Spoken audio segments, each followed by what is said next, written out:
बुरा लगता है। तो चलो, तो आओ बात की आगे बढ़ाते हैं। तो हमको करना था उसी एग्रीकल्चर के कार्य को आगे बढ़ाते हैं और आज बताएंगे कृषि अवसंरचना कोष। एक एग्रीकल्चर इंफ्रास्ट्रक्चर फंड बना रही है सरकार और सरकार का लक्ष्य है इस फंड को का संचालन करेगी सरकार 2020 से 2029 तक, यानी 2029 तक जो भी एग्जाम आएंगे या उन सबके लिए बहुत इंपॉर्टेंट है और नाम है agriculture infrastructure fund. Agriculture infrastructure fund, थोड़ा सा और मोटा कर ले, एग्रीकल्चर इंफ्रास्ट्रक्चर फंड, कृषि अवसंरचना कोष, कृषि अवसंरचना कोष। ठीक,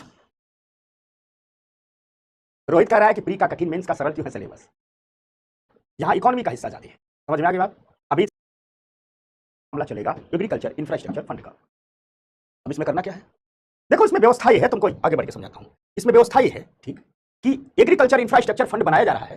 सरकार कह रही है कि 2020 से हम शुरू किए हैं और 2029 तक हम इस पर काम करेंगे। कुल 1 लाख करोड़ रुपए खर्च करेंगे। क्या खर्च करेंगे?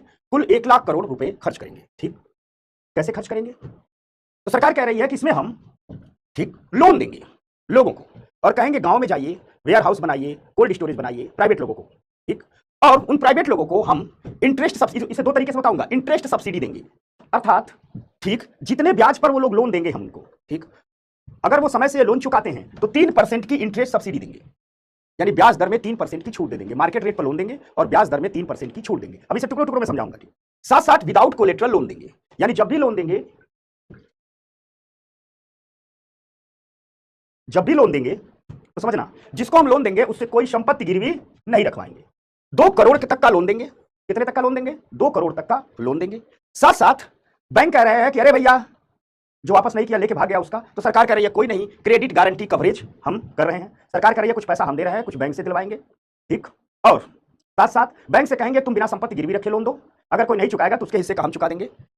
और यहां कहा गया है कि सभी प्रकार की एग्री इंफ्रा में पैसा खर्च नहीं होगा, सभी प्रकार की कृषि अवसंरचना में पैसा खर्च नहीं होगा, सिर्फ पोस्ट हार्वेस्टिंग और कम्युनिटी फार्मिंग एसेट्स पर पैसा खर्च होगा। इसको समझाते हैं, ये इन्फॉर्मेशन ले लिया, अब समझाते हैं। इसमें क्या है, पोस्ट हार्वेस्टिंग 2 प्रकार का, एक इंफ्रा जो एग्री इंफ्रा होता है, एग्री इंफ्रा, अब समझना, एग्री इंफ्रा 2 प्रकार का होता है, समझना। एक को कहते हैं, ठीक, प्री हार्वेस्टिंग, और एक को कहते हैं पोस्ट हार्वेस्टिंग। अब टुकड़े टुकड़े में समझना एक एक चीज। पोस्ट हार्वेस्टिंग, प्री हार्वेस्टिंग का मतलब होता है फसल को उगाने के लिए जितनी अवसंरचना की जरूरत है, खेती करने के लिए जितनी अवसंरचना की जरूरत है, उसे प्री हार्वेस्टिंग कहते हैं। जैसे सिंचाई, पौधों में पानी लगाना है, सिंचाई, तो चाहे नलकूप लगाइए या नहरें लगाइए, क्या है? प्री हार्वेस्टिंग है। फर्टिलाइजर, ठीक, खाद की व्यवस्था, ठीक, ये प्री हार्वेस्टिंग है।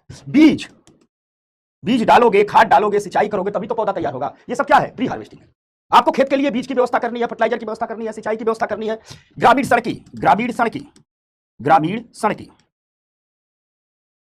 सड़की, ये सब क्या है? ये सारा का सारा प्री हार्वेस्टिंग है। ठीक, कृषि मशीनरी, ये सारी की सारी क्या है? Pre harvesting. पोस्ट हार्वेस्टिंग मतलब फसल की कटाई के बाद, तो फसल की कटाई के बाद क्या चाहिए? वेयर हाउस चाहिए, गोदाम चाहिए। क्या चाहिए? गोदाम चाहिए। ठीक, शीतगृह चाहिए, कोल्ड स्टोरेज चाहिए, शीतगृह चाहिए। साथ साथ एक होती है पोस्ट कम्युनिटी हार्वेस्टिंग, यानी जहां पूरे के पूरे समुदाय के लोग मिलकर के कोई एक खेती करते हैं। जैसे मान लो चाय की पत्ती खेती हो रही है, बड़े पैमाने समुदाय के लोग मिलकर करते हैं। इलायची की खेती हो रही है, बड़े पैमाने समुदाय के लोग करते हैं मिलकर के। फूलों की खेती हो रही है, बड़े पैमाने पर समुदाय के लोग करते हैं। तो इसे कहते हैं कम्युनिटी, जो कम्युनिटी फार्मिंग होती है, समुदाय द्वारा खेती होती है। ठीक, तो जब समुदाय द्वारा खेती होती है, तो जब समुदाय द्वारा खेती होती है तो यहां भी समुदाय द्वारा खेती अलग अलग प्रकार की फसलों के लिए की जाती है। फूल की खेती हो रही है तो फ्लावर प्रोसेसिंग सेंटर बनाया जाएगा, ताकि ऐसा जगह बनाया जाएगा जहां फूल तोड़े जाए, उनको बड़े बड़े डोलचियों में इकट्ठा किया जाए, उनकी बारीक से पैकिंग की जाए, उनको अलग से कोल्ड स्टोरेज में रखे जाए। समझना बात को। चाय पत्ती की खेती हो रही है, चाय पत्ती को अलग से पैकिंग किया जाए, ढेर सारे समुदाय मिलकर के करते हैं। इलायची की खेती हो रही है, कॉफी की खेती हो रही है, तो इन सब के लिए भी जो समुदाय द्वारा खेती है उनके लिए अलग अवसंरचना की जरूरत होती है, समझना। अब बात करते हैं एग्री इंफ्रा पर। भारत में अगर देखा जाए, समझना, तो इस इंफ्रा पर काम ठीक ठाक हुआ है। इस इंफ्रा पर ग्रामीण सड़कें हमारे यहाँ पर्याप्त बन चुकी हैं, बीज की भी व्यवस्था ठीक ठाक है, फर्टिलाइजर की भी व्यवस्था ठीक ठाक है, सिंचाई की भी व्यवस्था ठीक ठाक है। लेकिन ठीक समझ में, लेकिन समझना, अगर हम बात करें पोस्ट हार्वेस्टिंग की, तो आप लोग देखते होंगे, अपने आसपास देखिए, जहां जो है वही देखें, और मुझे अभी कमेंट बॉक्स में बताइए, क्या अपने देश में पोस्ट हार्वेस्टिंग कृषि की व्यवस्था है? क्या पर्याप्त मात्रा में गोदाम है? क्या पर्याप्त मात्रा में कोल्ड स्टोरेज है? क्या समुदाय द्वारा खेती की अवसंरचना है? पूछ रहा, फूल द्वारा खेती क्या होती है? अरे फूल की कितनी डिमांड है भारत में कि चीन से फूल आता है। हमारे यहाँ क्या है? हमारे यहाँ फूल किसान नहीं उगा सकता, लेकिन क्या आप जिस एरिया में रहते हो उसमें फूल उगाने के लिए, ठीक, जो खाद बीज दवाइयां चाहिए वो है, फूल को तोड़ने, फूल को पानी देने के लिए जो ड्रिप इरिगेशन चाहिए वो है। क्या फूल को तोड़ करके सब्जी भाजी नहीं ना खा लोगे? फूल को तोड़ करके बढ़िया से पैकिंग करके कोल्ड स्टोरेज है। फूल जहां से लाया जाता है, जिस ट्रेन से लाया जाता है, उस ट्रेन के में पिछली बोगी एकदम कोल्ड स्टोरेज टाइप की रहती है, क्या वो है? नहीं है। और भारत की खेती जो आधुनिक नहीं हो पा रही है उसका कारण है कि ये पोस्ट हार्वेस्टिंग इंफ्रा नहीं है। हमारा किसान गांव में गेंदे का फूल उगा ही ले तो करेगा क्या उसको? वो दिल्ली, मुंबई, चेन्नई, कोलकाता महानगरों में भेजे कैसे? हमारे यहाँ मछली हम लोग तो उगा लेते हैं, मतलब मछली पाल लेते हैं, लेकिन मछली आसपास के ही बाजार में हम बेच पाते हैं। क्या हमारी मछली विदेश जाती है? विदेश कब जाएगी? जब क्या हो कि मान लो समुदाय द्वारा खेती मछली में आता है, पूरा गांव का एक तालाब है, मछली पल रही है और वहीं पर एक प्रोसेसिंग इंफ्रा लगा दिया गया है, वहीं पर गत्ता बन रहा है, वहीं पर मछली को रखने वाला आइस बन रहा है, वहीं पर उसकी पैकिंग की व्यवस्था, मछली लाई जा रही है धुल करके बढ़िया बर्फ में रख करके, ठीक, और उसको बढ़िया से पैकिंग कर दिया जा रहा है ताकि 1 महीना मछली खराब नहीं होगी। फिर रेलवे स्टेशन से ट्रेन द्वारा बम्बई भेजा जा रहा है, वहां से विदेश भेजा जा रहा है। क्या ऐसा है? क्या झींगा पालन के हमारे यहाँ हम झींगा पाल तो सकते हैं, लेकिन वही होगा पाल के अपने बाजार में ले जाकर बेचेंगे, सस्ता में बिकेगा। और वहीं अगर झींगा की प्रोसेसिंग मतलब झींगा की पैकिंग की व्यवस्था हो जाए तो दूर दूर तक जाएगा। इसको कहते हैं पोस्ट हार्वेस्टिंग इंफ्रा, ठीक है कि नहीं? ठीक, समझना बात को। तो क्या ये वाली इंफ्रा हमारे देश में मजबूत है कि कमजोर है? बताओ। ये वाली इंफ्रा क्या है? हमारे यहां कमजोर है। और खेती के लिए याद रखना, उत्पादन जितना जरूरी है उतना ही जरूरी है कि उपज का बेहतर मूल्य मिले। और जब हम इकोनॉमी पढ़ रहे हैं तो हम उन्हीं मुद्दों पर चर्चा करेंगे किससे उपज का बेहतर मूल्य मिले। खूब बढ़िया मान लो मछली पालन हो रहा है, खूब तालाब में पानी है, बढ़िया मछली का बीज है, लेकिन मछली पालन वाला मछली निकालेगा और मार्केट में उसका अच्छा रेट नहीं मिलेगा, झींगा वाला अच्छा झींगा का रेट नहीं मिलेगा, फल वाले का अच्छा फल का रेट नहीं मिलेगा। कहीं मिर्च की खेती हो रही है तो चाहिए ना कोल्ड स्टोरेज। भाई मिर्च का किसान खूब मिर्च उगाए, कोल्ड स्टोरेज में ला करके रख दे, बढ़िया से पैकिंग है, जब अच्छा रेट मिलेगा तो बेचेंगे। चीन वाला हमारे मार्केट में मछली भेज सकता है, झींगा भेज सकता है। वैलेंटाइन डे आते हैं तो चीन से गुलाब की इतनी डिमांड हो जाती है कि चीन सप्लाई नहीं कर पा रहा है। हमारे यहाँ भारत की शादियों में सजावट में बहुत ज्यादा फूल की डिमांड होने लगी है, हम नहीं सप्लाई कर पा रहे हैं, सारा का सारा चीन से फूल आ रहा है। तो ये सब हम भी तो कर सकते हैं। हमारे गांव का किसान केवल गेहूं धान पट्टी गया है, अरे भैया खेत है, गेहूं बो रहा है, थोड़ा सा खेत के किनारे गड्ढा खोद करके उसमें मछली पाल लेगा, आए तो हम उसको दें, झींगा पाल लेगा, आए तो उसको दें। अगर आसपास के सेंटर बना दिए जाए जहां उसकी मछली की खरीदारी होगी, कंपनियां आएंगी, मछली की खरीदारी करेंगे, खुद पैकिंग करके लेकर के चली जाएंगी। तो वही है समुदाय द्वारा खेती, इसका मतलब यही है। अच्छा, एक पूछ रहा है कोल्ड स्टोरेज क्या होता है, मैं क्या बताऊं? अरे कोल्ड स्टोरेज होते हैं जहां फल फूल सब्जियां मछली झींगा इत्यादि रख दो तो वो खराब नहीं होते, 6-6 महीने रखे जाते हैं। समझ में आ गई ना? जब तक हम किसान के लिए बड़ा बाजार उपलब्ध नहीं करा पाएंगे तब तक खेती फायदे की खेती नहीं होगी। हम अगर मान लीजिए एक ब्लॉक में एक जगह बना दें कि सारे किसान मछली पकड़ करके अपने अपने तालाब का यही लाएंगे और वहां बड़ी बड़ी कंपनियां आएंगी, मछली खरीदेंगी, वहां मछली प्रोसेस सेंटर रहेगा, अर्थात जहां मछलियों की पैकिंग ऐसी की जाती है 3-3 महीना मछलियां खराब नहीं होती है, वही मछलियां विदेश भेजी जाती है। ठीक, समझ में आ गई बात? एक प्रकार का बहुत बढ़िया फ्रीजर होता है। ममता ने बहुत बढ़िया बात लिखी कि यहां हमारे देश में सबकी व्यवस्था नहीं है। हमारा किसान अगर गरीब है तो उसकी एक वजह है कि किसान को अमीर बनाने का हमने काम किया ही नहीं। जो पिछला बिल वापस लिया गया, मैं बार बार कहता हूं वो बिल बहुत शानदार था, वो यही सब कर रहा था। क्योंकि हमने क्या किया है, किसान को बता दिया, किसान सिर्फ इतना जानता है गेहूं बोएंगे, धान बोएंगे, उड़द बोएंगे, मूंग बोएंगे, तिल बोएंगे, ये सब ठीक है, लेकिन किसान को बाजार उपलब्ध कराना होगा। किसान को बाजार उपलब्ध कराना होगा। अच्छा, ये सब इकोनॉमी की क्लास में हिस्ट्री क्या है परेशान है। अच्छा ठीक है, मैं तुम लोगों की बात पहुंचा दूंगा, ठीक ना? हाँ, मतलब पोस्ट हार्वेस्टिंग का मतलब ये होता है, पोस्ट हार्वेस्टिंग का मतलब होता है, पोस्ट हार्वेस्टिंग का मतलब होता है, ठीक, पोस्ट हार्वेस्टिंग का मतलब होता है फसल उग गई उसके बाद बाजार तक ले जाने के लिए उसमें क्या क्या परिवर्तन करना है, उसके लिए इंफ्रास्ट्रक्चर चाहिए। सबसे पहले तो गोदाम चाहिए, सबसे पहले तो गोदाम चाहिए, सबसे पहले तो कोल्ड स्टोरेज चाहिए, सबसे पहले पैकिंग सेंटर चाहिए, पैकिंग सेंटर चाहिए, आटा पीस करके पैक कर दो। ठीक, समझ में आ गई बात? क्लियर हो गया? ठीक, समझ रहे हो ना इसको? किसी भी चीज के लिए, फूल है, फ्लावर है, तो कहीं फूल की खेती हो रही है तो सबसे पहले उस फूल की खेती को क्या करेंगे, फूल तोड़ेगा किसान, कोल्ड स्टोरेज में ले जाएगा, जिसको तुरंत नहीं बेचना है या 2-4 महीना रखेगा, जब अच्छा दाम मिलेगा बेचेगा, या फूल एकदम ताजे रहते हैं, और या तो तुरंत पैकिंग सेंटर पर ले जाएगा, या उस फूल को पैक कंपनियां खरीद लेंगी पैकिंग सेंटर पर, यहां पैक करेंगी, और फिर पता चला बिहार के भागलपुर में फूल की खेती की गई है, दिल्ली में वो फूल बिक रहा है शादियों के सीजन में। अगर हमारे हर शहर में चाइना के फूल बिक रहे हैं, चीन से आकर के गोरखपुर में फूल बिक रहा है, देवरिया में फूल बिक रहा है, ठीक, गुजरात में फूल बिक रहा है, तमिलनाडु में फूल बिक रहा है, बिहार में फूल बिक रहा है, तो हम अपना फ्लावर चाइना में क्यों नहीं बेच सकते हैं? हम अफ्रीका में क्यों नहीं सकते हैं? अमेरिका में क्यों नहीं बेच सकते हैं? अगर हमारे किसान का फ्लावर भी उन देशों में बिके तो हमारे भी किसान धनी होंगे। ठीक, समझ में आ गई बात? इसी सबको कहते हैं कि पोस्ट हार्वेस्टिंग इंफ्रास्ट्रक्चर। भारत सरकार ने महसूस किया कि भारत में पोस्ट हार्वेस्टिंग इंफ्रा नहीं है, तो भारत सरकार ने कहा कि हम पोस्ट हार्वेस्टिंग इंफ्रा बनाने के लिए 2020 से काम शुरू करते हैं और 2029 तक हम काम करेंगे, और इसके लिए सरकार की तरफ से 1 लाख करोड़ रुपए खर्च करेंगे। सरकार कह रही है 1 लाख करोड़ रुपए तो हम खर्च करेंगे, शेष प्राइवेट सेक्टर से खर्च करवाएंगे, शेष प्राइवेट सेक्टर से खर्च करवाएंगे। ठीक, सरकार कह रही है कि 1 लाख करोड़ तो हम खर्च करेंगे, शेष बैंकों से भी कहेंगे खर्च कीजिए। अब इसमें व्यवस्था क्या है? इसमें कहा गया है कि बैंकों से कहा गया है, ये बैंक है, ठीक, ये बैंक से कहा गया है, बैंक से कहा गया है कि आप लोन दीजिए, लोन दीजिए। ठीक, किसको? किसी किसान को, हम यहाँ किसान का एग्जांपल ले रहे हैं, ठीक, या किसी कार्य करने वाले किसी एनजीओ, किसी को लोन दीजिए, इस किसान को लोन दीजिए और इससे कहिए ये जाए गांव में पोस्ट हार्वेस्टिंग इंफ्रा का निर्माण करे, माने ये कोल्ड स्टोरेज बनाए भैया, कोल्ड स्टोरेज बनाए, ठीक, ये गोदाम बनाए, ये गोदाम बनाए, ये पैकिंग सेंटर बनाए, ये पैकिंग सेंटर बनाए, ये सब बनाए।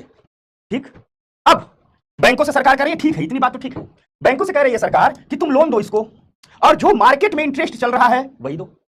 ठीक, मान लीजिए इंटरेस्ट रेट चल रहा है, मार्केट इंटरेस्ट रेट पर दो, मार्केट इंटरेस्ट रेट पर दो।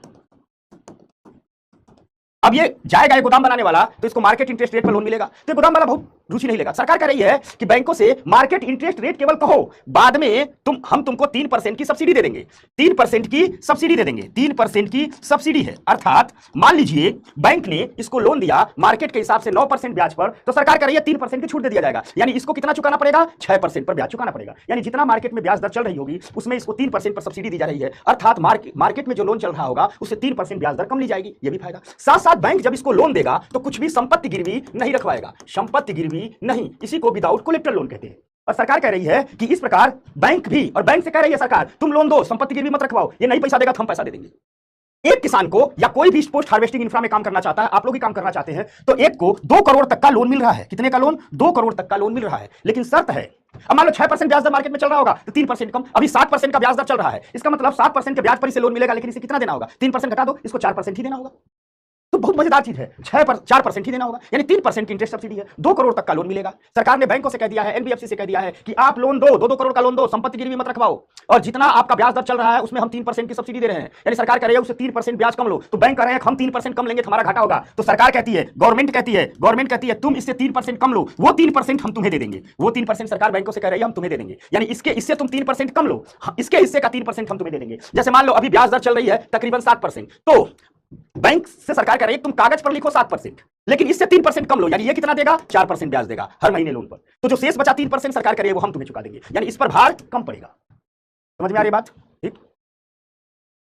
अब पीयूष रावत ने बहुत बढ़िया सवाल लिया, कह रहा है सर ये सब योजना ग्राउंड लेवल पर पहुंचती नहीं है। हाँ, इसमें 2 कारण है, एकदम नहीं पहुंचती ऐसी बात नहीं, कहीं कहीं पहुंच भी रही है। इसके 2 कारण है। एक तो हमारे जो सरकारी अधिकारी सिविल सर्वेंट हैं उन पर जिम्मेदारी है कि योजनाओं को धरातल पर ले जाएं, तो सिविल सर्वेंट कोई रुचि नहीं लगाते हैं। दूसरी चीज है लोगों को जानकारी नहीं है कि यह योजना है, कई जगह तो पैसा पड़ा हुआ है, लोग इस लोन मांगने आए ही नहीं।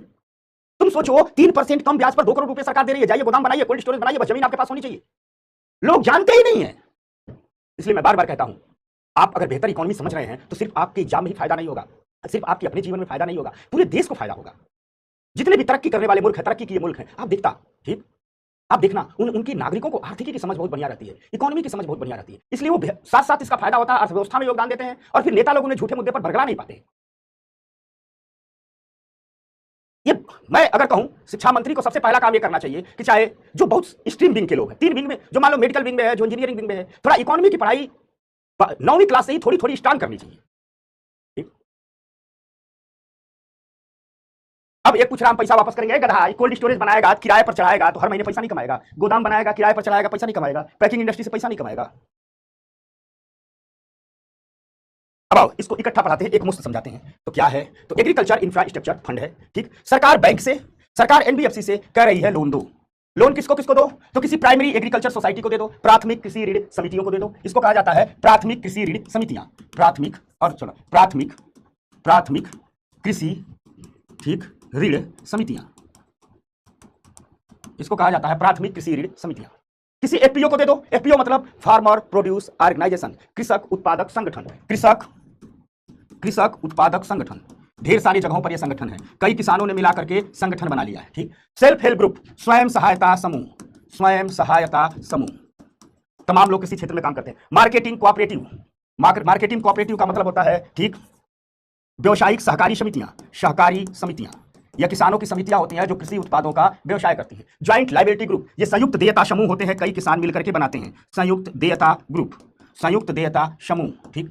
स्टार्टअप, ठीक, कोई स्टार्टअप है जो किसी क्षेत्र में स्टार्टअप का काम करना चाहता है। कोई एग्री इंटरप्रेन्योर्स है, जो कोई कृषि उद्यमी है, कोई भी व्यक्ति, आप ही जब ये गोदाम बनाना शुरू कर दोगे तो आप कृषि उद्यमी कहलाओगे। कोई कृषि उद्यमी है यानी कृषि क्षेत्र में उद्यम लगा रहा है। इनमें से कोई हो, सरकार इतना जोर दे रही है, सरकार कह रही है इनमें से कोई हो, इसको bank self help group loan दे। किसके लिए? तो पोस्ट हार्वेस्टिंग मैनेजमेंट इंफ्रा के लिए, यानी पोस्ट हार्वेस्टिंग इंफ्रा के लिए, फसल कटाई के बाद की जो अवसंरचना होती है उसके लिए, साथ साथ कम्युनिटी फार्मिंग एसेट्स के लिए, जो सामुदायिक खेती की जाती है, सामुदायिक खेती में संपत्तियों के निर्माण के लिए, ठीक, इन पर इनको लोन देना है। लोन देने की फंडिंग क्या है? लोन देने की फंडिंग ये है कि पहली बात, जो भी लोन दिया जाएगा उस पर इंटरेस्ट सब्सिडी दी जाएगी और विदाउट कोलेटरल लोन दिया जाएगा। यानी लोन के बदले बैंक कुछ भी संपत्ति गिरवी नहीं रखवाएंगे, और साथ साथ जो भी मार्केट रेट पर ब्याज चल रहा होगा उसमें इंटरेस्ट सब्सिडी दी जाएगी। 3% की इंटरेस्ट सब्सिडी दी जाएगी। यानी जो बैंकों का नॉर्मल लोन पर ब्याज चल रहा होगा उससे 3% कम ब्याज लिया जाएगा। 2 करोड़ तक का लोन सरकार दे रही है। अब मान लो कोई पैसा लेके नहीं चुकाए तो उसके लिए कहा गया है क्रेडिट गारंटी कवरेज सरकार द्वारा, यानी सरकार खुद कर रही है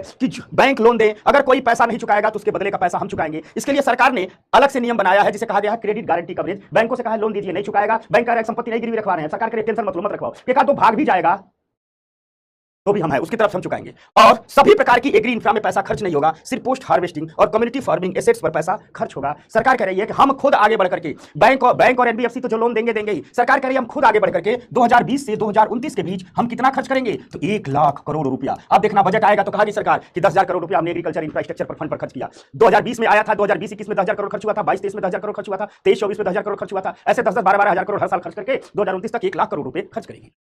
एकता कह रही है इससे गवर्नमेंट को क्या बेनिफिट होगा, तो गवर्नमेंट को ये बेनिफिट होगा कि भारत जैसे देश में पोस्ट हार्वेस्टिंग इंफ्रास्ट्रक्चर बेटा नहीं है। आप अपने आसपास देखो, कहां है फ्लावर पैकिंग सेंटर, कहां है फिश प्रोसेसिंग सेंटर, कहां है फ्रूट्स प्रोसेसिंग सेंटर, कहां है मिर्च प्रोसेसिंग सेंटर, कहां है गोभी प्रोसेसिंग सेंटर, कहां है टमाटर प्रोसेसिंग सेंटर। आप कल्पना करो ना, हमारी अपनी सब्जी मंडी में, दिल्ली की सब्जी मंडी में चीन की गोभी बिकती है, चीन से आया हुआ टमाटर बिकता है।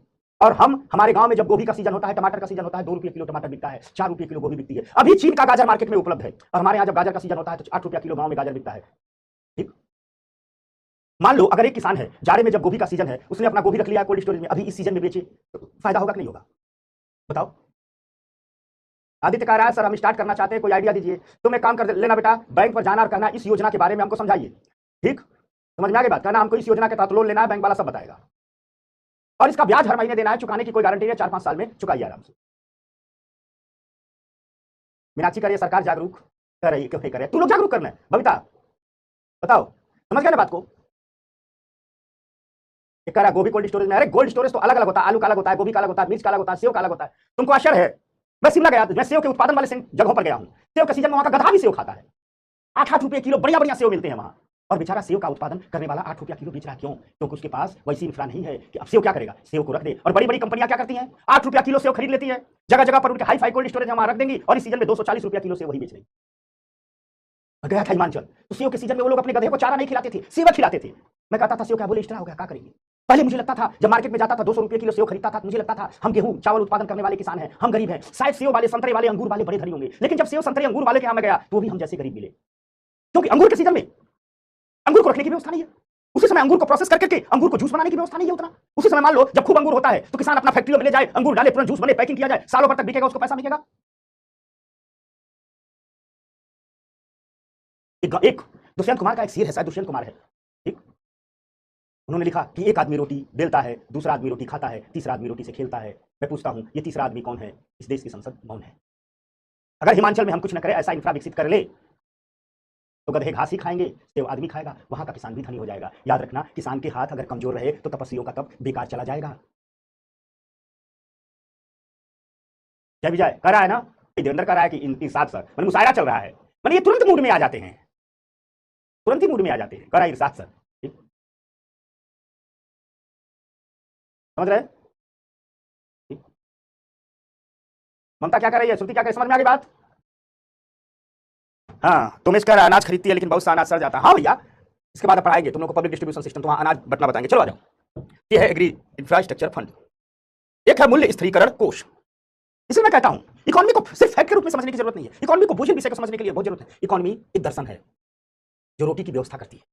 मुझसे लोग पूछते हैं कि आपकी नजर में इकोनॉमी क्या है? मैं कहता हूं मेरी नजर में इकोनॉमी का महत्व सिर्फ इसलिए नहीं है कि मैं इकोनॉमी का विद्यार्थी हूं, मेरी नजर में इकोनॉमी का महत्व इसलिए बड़ा है क्योंकि इकोनॉमी रोटी का दर्शन देती है, कपड़े का दर्शन देती है, लोगों के घर के चूल्हे चौके कैसे आबाद हों इनकी व्यवस्था करती है।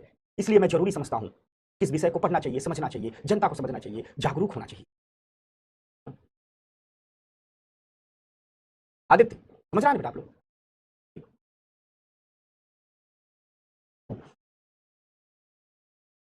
ममता बहुत दिन बाद दिखी, समझ रहे हो ना बेटी आप लोग? इसलिए एक बात याद रखना, आपके कंधों पर जवाबदेही है। विमलेश कह रहा सरकार को प्रचार के माध्यम से सरकार प्रचार करती है, इतना कठिन भाषा में लिख देती है कि लोग समझ नहीं पाते। ये किसी का क्वेश्चन लेना है, बताओ भाई। एक ने बड़ा अच्छा बात किया, अक्सर योजनाओं को आप यूट्यूब पर डाल दीजिए, लोगों को फायदा होगा। चलो ये मैं करूंगा, बड़ा अच्छा सलाह है, करूंगा। काम का दबाव मुझ पर ज्यादा है, लेकिन मैं ये करूंगा, जरूर करूंगा, ले जाना है। ये मत समझना कि हाँ अस्थायी है। मूल्य स्थिरीकरण कोष, ठीक है क्या? कभी कभी अचानक आलू प्याज, और इसको भी दो तरीके समझाता हूं। कभी कभी अचानक क्या होता है, आलू प्याज और दाल की कीमतें बड़ी तेजी से कभी कभी बढ़ जाती है।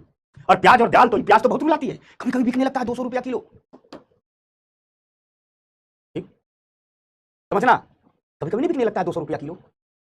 एक बार मुझे याद है बहुत प्याज महंगी हुई थी, तो दुकान पर मैं ऐड देखा था, ठीक कि 1 किलो चिकन लेने पर 1 पाव प्याज फ्री, नहीं 1 किलो मटन लेने पर 1 पाव प्याज फ्री। मैं देखा था एक दुकान पर ऐड, समझ गए? ठीक, मैंने कहा ये सही है।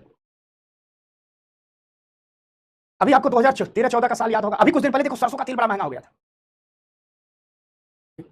अखिल यादव का एक क्वेश्चन है, क्वेश्चन दे दे भैया, क्वेश्चन दे दे। तो कभी कभी अचानक ये बहुत बढ़ जाता है, कभी कभी दालें बहुत बढ़ जाती है, ठीक। लहसुन तो पिछले साल बढ़ा था, टमाटर भी रुलाने लगा, हाँ हाँ, अभी पिछले 2 साल में टमाटर, लहसुन और सरसों के तेल ने बड़ा रुलाया, ठीक। तो सरकार ने कहा कि 3 चीजें हमारे खाने में बहुत ज्यादा इस्तेमाल होता है, और 3 चीजें बहुत रूखी रहती हैं, कब वो अपना भाव बढ़ा लेती हैं। ये हमारी दाल है, ये हमारा प्याज है, हमारा आलू है।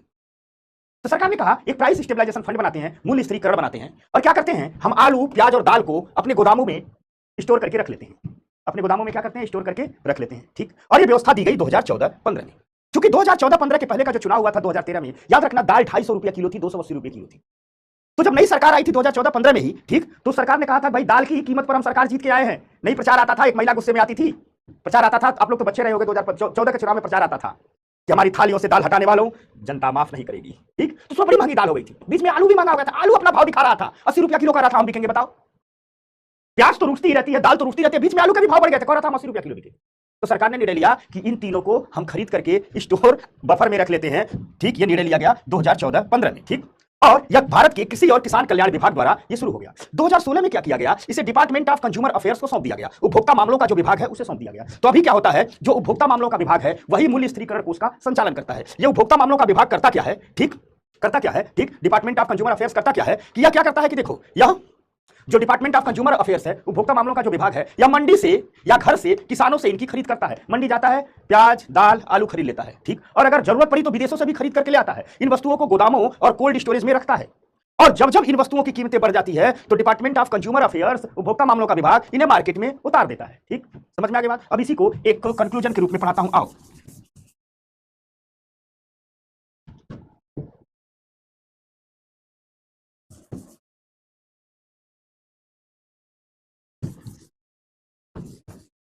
देखो हमारा टॉपिक क्या है, प्राइस स्टेबलाइजेशन फंड।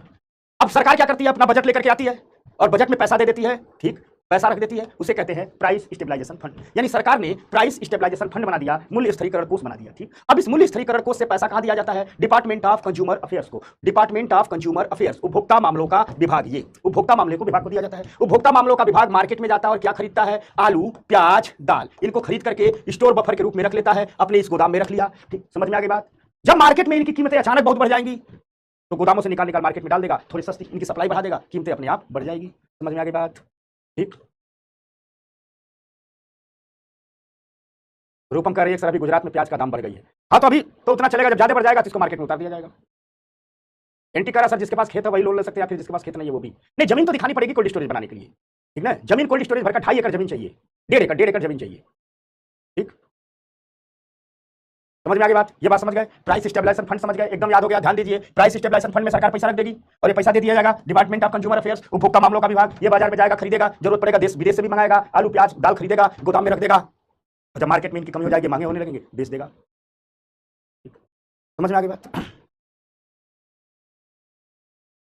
समझ गए, ठीक।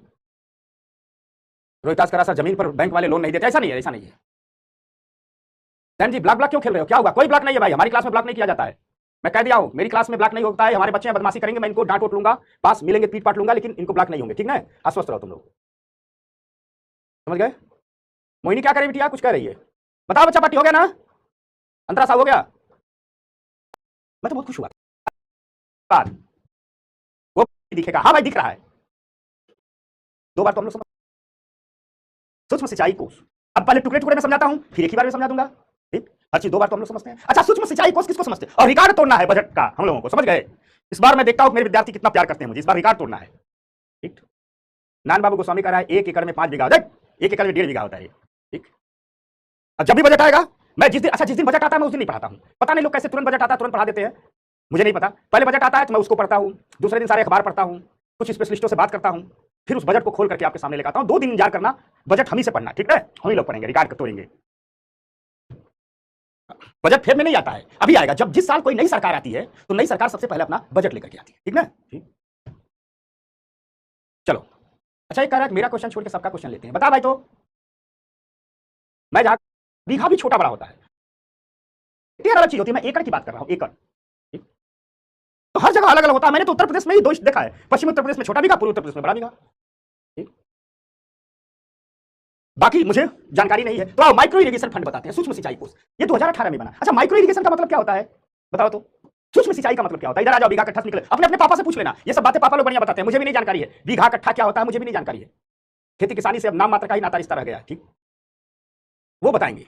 अच्छा, अभिनव द्विवेदी, क्या है भैया क्वेश्चन पूछ, क्या इसका क्वेश्चन है? पूछ पूछ पूछ। अच्छा, खुशबू कह रही है कि मेरे यहाँ से गोरखपुर जाने में कितना लगता है? चल, रक्षाबंधन को आना गोरखपुर में, हमारी सारी बेटी आएंगी रक्षाबंधन को, हमको राखी बांधने। मैं रक्षाबंधन के दिन गोरखपुर में जरूर आता हूँ, अमित भी गोरखपुर से है। अच्छा, ये रक्षाबंधन में अपने गांव जरूर आता हूँ। अच्छा, सूक्ष्म सिंचाई क्या होता है? सूक्ष्म सिंचाई में आता है सरफेस ड्रिप, सब surface drip, micro sprinkle system. इसको ऐसे फोटो दिखा देता हूं तब तो लोग समझेगा। देखो, ये देखो, ऐसे फवारे वाली सिंचाई देखा है तो लोग खेतों में, इसे ही कहते हैं माइक्रो इरिगेशन, सूक्ष्म सिंचाई। ये स्प्रिंकल सिस्टम है, देखो ऐसे ऐसे लगा दिया जाता है, ये फवारे वाली सिंचाई, देखे हो तुम लोग? ठीक, ये देखो क्या किया जाता है, जैसे बड़े बड़े खेत बना दिए गए और यहाँ पाइप डाल दी गई, इधर दिखाता हूँ, इधर दिखाता हूं, ऐसे ऐसे पाइप डाल दी गई और ये एक ही बार चलाया जाता है, फवारा पूरा छूटता है तो चारों तरफ घूमता है। ये सबसे बढ़िया सिंचाई होती है, क्योंकि इसमें क्या होता है ना, पानी की बर्बादी बहुत कम होती है। हम जल संकट पर खड़े हैं, पानी की बर्बादी बहुत कम होती है। एक बार ही जितना खेत में पानी लगता है ना, उस तरह क्या होता है, पूरे खेत को लबालब भर रहे हैं। और याद रखना, हम सब जल संकट के मुहाने पर खड़े हैं। ईश्वर ना करे कि किसी साल मानसून धोखा दे जाए। ठीक, समझ में आ गया ना?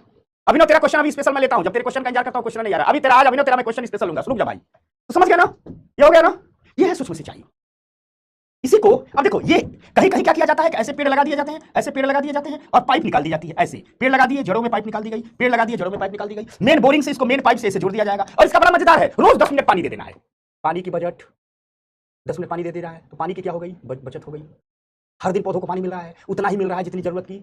ठीक, समझ में आ गई बात? पानी बर्बाद नहीं हो रहा है और रोज पानी मिल रहा है, उपज भी बढ़ जा रही है। तो जुगाड़ बढ़िया नहीं बढ़िया, कम पानी ज्यादा उपज, पैसा भी कम खर्च हो रहा है, बिजली भी कम खर्च हो रही है। हमारे यहाँ किसान क्या करते थे, मोटर खोल दो, दिन भर खेत में पानी भर रहा है। ठीक, मोटर खोल दो, खेत में पानी भर रहा है। ठीक, समझ रहा है ना? और यहाँ क्या होगा, यहाँ क्या किया जाएगा, ऐसे टंकी बना दी जाएगी, ऐसे टंकी बना दी जाएगी। ये देखो, ये व्यवस्था, ऐसे टंकी बना दी गई, ऐसे किया जाता है। एक ऐसे टंकी बना दी गई, इस टंकी में क्या करेंगे ना, पानी भरेंगे और पानी के साथ इसमें नैनो यूरिया डाल देंगे, फर्टिलाइजर सारा डाल देंगे, खाद डाल देंगे। खाद घुल गई और इसे एक बड़ा सा पाइप निकालेंगे और सबको ऐसे ऐसे जोड़ देंगे। 20 मिनट चला देना, टप टप टप टप सारे पौधों की जड़ों में पानी चल जाएगा, फिर बंद कर देना है। ठीक, ठीक, समझना समझना। अच्छा, अभिनव का सवाल है कि आखिर जो स्मॉल फार्मर हैं वो जो मेन क्रॉप्स में इंटरेस्टिंग क्यों नहीं है, जबकि एमएसपी कहती है कि मेन क्रॉप्स पर हम आपको पैसा देंगे। देखो अभिनव का सवाल ले लेते हैं, परेशान है बच्चा। भारत में जो स्मॉल फार्मर है वो जीवन निर्वाह खेती करता है। मतलब गौर से देखो तो उसके खेत में बमुश्किल से 10 बोरा गेहूं हो जाएगा, 10 बोरा चावल हो जाएगा। अगर गेहूं और चावल की खेती करता है 10 बोरा 15 बोरा गेहूं हो जाएगा, 10 बोरा 15 बोरा चावल हो जाएगा। अब 10 बोरा 15 बोरा गेहूं और चावल होगा, 5-7 क्विंटल गेहूं खाने के लिए चाहिए, 5-7 क्विंटल चावल खाने को चाहिए। तो शेष जो उनका बचेगा, चावल के सीजन में 5 क्विंटल धान बचेगा, गेहूं सीजन में 5 क्विंटल गेहूं बिकेगा। तो इतने के लिए वो एमएसपी के लिए परेशान नहीं होते। इसलिए कहा जाता है एमएसपी का लाभ बड़े किसानों को है। पता चला जिसका 50 एकड़ जमीन है वो गेहूं बो रहा है, 400 क्विंटल गेहूं हो रहे हैं, तो वो सरकार को इकट्ठा बेच दे रहा है, फायदा मिल जाएगा। ठीक, समझना अभिनव, समझ रहे बचवा? तो कुल मिला जुला करके बात यह है बेटा। ठीक, देखो हमारा जय विजय राक्षस दार्जिलिंग पहुंच गया है, समझना। कुल मिला जुला करके बात यह है भाई कि जो छोटा और किसान है वो जीवन निर्वाह खेती करता है। जीवन निर्वाह खेती का मतलब उसके पास जमीन उतनी ही है जिससे इतनी ही फसल पैदा हो सकती है कि उसका भोजन की व्यवस्था चल जाए। बाकी 2 क्विंटल बेच लेगा तो 2 क्विंटल बेचने से घर चलेगा, उस 2 क्विंटल के लिए मंडी जाएगा, कागज बनवाएगा, उस दिन का इंतजार करेगा, तौलने जाएगा। और ये सब काम तब न करेगा, एमएसपी पर देने के लिए मंडी जाना पड़ता है, अपना नंबर लगवाना पड़ता है, अपना खतौनी देना पड़ता है, फिर तौलवाने जाना पड़ता है, फिर 7 दिन बाद खाते में पैसा आएगा। जिसको 2 बोरा गेहूं बचना ऐसा क्यों करेगा? समझ में आ गई बात? मैं समझ रहा है, सूर्या समझ रहा है? अभिनव तुम्हारा जवाब मिल गया बच्चा? बता, हीरो नाम का तो एकदम हीरो है अभिनव। चला जा। तो ये होता है, इसी को कहते हैं माइक्रो इरिगेशन। ये बताओ, इसे देश में आगे बढ़ाना चाहिए कि नहीं बढ़ाना चाहिए? जल संकट से जूझते हुए देश में इसे आगे बढ़ाना चाहिए नहीं बढ़ाना चाहिए? बताओ, बढ़ाना चाहिए नहीं बढ़ाना चाहिए? जल संकट के मुहाने पर खड़े मुल्क को इसे आगे बढ़ाना नहीं चाहिए, बढ़ाना चाहिए। सस्ता भी है, कम पानी, कम बिजली, कम लागत, खूब उत्पादन, इसलिए बसाया गया है माइक्रो इरिगेशन फंड। जरूरत क्यों है इसकी? जरूरत बता रहा हूं, अभी टुकड़ा बता रहा हूं, फिर एक बार बताऊंगा जरूरत क्यों है। जरूरत क्यों है? क्योंकि कृषि खेती भारत के ताजे पानी का 80% खर्च करती है। भारत में जो पीने योग्य पानी है उसका 80% किसमें खर्च होता है? खेती में। इसलिए देश के बढ़ते जल संकट के समाधान के रूप में सरकार सूक्ष्म सिंचाई को बढ़ावा दे रही है। सरकार माइक्रो इरिगेशन को जल संकट के समाधान के रूप में भी देख रही है। खेती में तो फायदा हो ही रहा है। हो रहा है कि नहीं हो रहा है? और याद रखिएगा, आंशिक सूखा पड़ा था 2012 में बुंदेलखंड में, याद कीजिए 2015 में पड़ा था, 2016 में महाराष्ट्र के एरिया में पड़ा था, ट्रेन से पानी पहुंचाया गया था पीने के लिए। तो एक तरफ खेती से फायदा और दूसरी तरफ ठीक जल संकट का समाधान। समझ में आ गई बात? जल संकट का समाधान। मेरा तो ये मानना है सरकार को इस पर बहुत ज्यादा प्राथमिकता देकर के और इसको अनिवार्य कर देना चाहिए कि हर खेत के लिए स्प्रिंकलर इरिगेशन होगा, क्योंकि पानी बहुत बड़ा चीज है। पानी बहुत बड़ा चीज है। इसको सरकार धीरे धीरे पूरे देश में लागू कर रही है। ठीक है, अभी इकट्ठे इतने बड़े देश में पूरे नहीं लागू कर पाएगी, धीरे धीरे लागू कर रही है। और श्रद्धा कर रही है कि सर दिल्ली में पानी का, दिल्ली में तो पानी है नहीं, बहुत गंदा पानी है। अच्छा, चुलबुल करा, मेरा तो कोई डाउट ही नहीं देखा, पिटेगा तुम मुझसे चुलबुल। कोर्स बनाया गया है 2018 में, फंड बनाया गया, यानी पैसा दिया जाएगा। हम इकोनॉमी में पढ़ रहे हैं, ठीक, हम इकोनॉमी में पढ़ रहे हैं, इसमें यही सब ठीक। गायत्री अहिरवार करिए, मैं तो दिखती नहीं भाई, सब लोग दिखते हैं, जब पढ़ाने लगता हूं तो उधर नहीं देखते हैं, इधर आ जाओ। तो सूक्ष्म सिंचाई कोर्स तो इकोनॉमी पढ़ रहे हैं, तो इसमें पैसे की बात ना करेंगे। वो तो आपको समझाने के लिए समझ जाओ तो सूक्ष्म सिंचाई भी समझा देते हैं, नहीं तो हम तो सिर्फ फंड की बात करेंगे, इकोनॉमिक क्लास में फंड की बात करेंगे, लेकिन हम थोड़ा आगे बढ़ करके समझा देता है। चलो आजा पुतुल समझ। अब देखो इसमें क्या किया जाएगा, ये भारत सरकार है, या पैसा देगी किसको? नाबार्ड को। याद आ गया नाबार्ड? भारत सरकार अपना बजट लेकर के आएगी और फंड किसको दे देगी? नाबार्ड को। नाबार्ड याद आया ना? नाबार्ड को पैसा देगी, पैसा दे दिया। नाबार्ड ने क्या किया, इसी पैसे से जो सरकार ने दिया था एक फंड बना लिया, माइक्रो इरिगेशन फंड, सूक्ष्म सिंचाई कोष। और इसमें कितना पैसा रखा है अभी? 5,000 करोड़ रुपए। कितना रख दिया? 5,000 करोड़ रुपए। यानी सरकार ने पैसा दिया किसको? नाबार्ड को। नाबार्ड ने अपने अधीन क्या बना दिया? फंड बना दिया। फंड का नाम है माइक्रो इरिगेशन फंड। कितने का फंड बना दिया? 5,000 करोड़ का। कितने का बना दिया? 5,000 करोड़ का। और इस नाबार्ड ने इसी फंड से लोन देना शुरू किया। किसको लोन देना शुरू किया? राज्यों को। किसको? स्टेट्स को। स्टेट्स मतलब राज्यों को।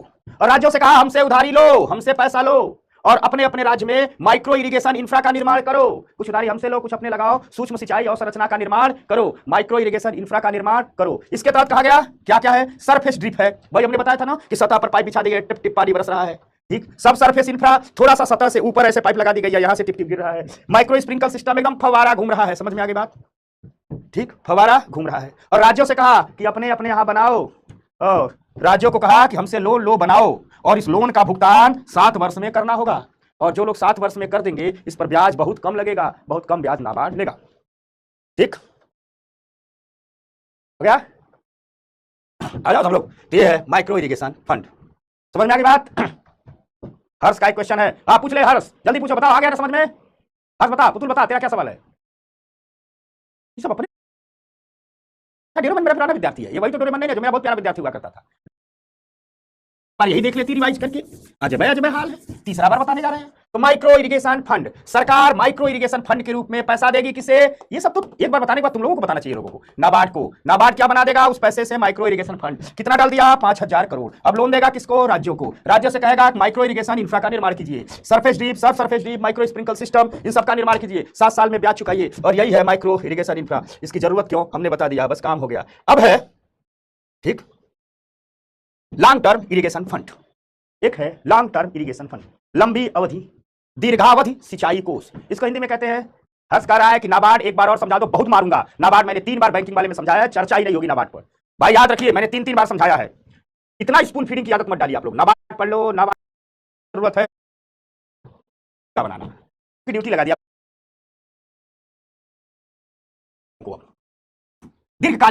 दीर्घकालिक सिंचाई कोष, सिंचाई कोष, ठीक, दीर्घकालिक सिंचाई कोष। बहुत पुरानी बातें नहीं बता रहा हूं, पुरानी बातें इसमें सब छोड़ दिया, जो अभी चल रही है एग्रीकल्चर में, जो अभी स्कीम चल रही है, सिर्फ उन पर बात कर रहा हूं, ठीक ना? समझ में आ गई बात ना? और इकोनॉमी में हमने कहा था। अब देखो कृषि में ही पीवाईक्यू में देखोगे पिछले बहुत सारे सवाल पूछे गए हैं। तो जब जो योजना चलाती है सरकार एग्रीकल्चर में, उसी सवाल बनते हैं। जो सरकारी योजना छोड़ देती है उनसे नहीं बनते हैं, मैं भी उनको छोड़ देता हूं। ये सब देखो अभी चल रही है। हमने एग्रीकल्चर इंफ्रास्ट्रक्चर फंड देखो 2029 तक चलेगा ना, 2029 तक इसको पढ़ाऊंगा, 30 से इसको छोड़ दूंगा पढ़ाना। ठीक, 2029 तक जो लोगों को एग्जाम देना उनके लिए इंपॉर्टेंट है। ठीक, दीर्घावधि सिंचाई कोष। ठीक, बजट 2016-17 में इसे लाया गया। कब लाया गया? बजट 2016-17 में लाया गया। ठीक, कब लाया गया? ठीक, बजट 2016-17 में लाया गया।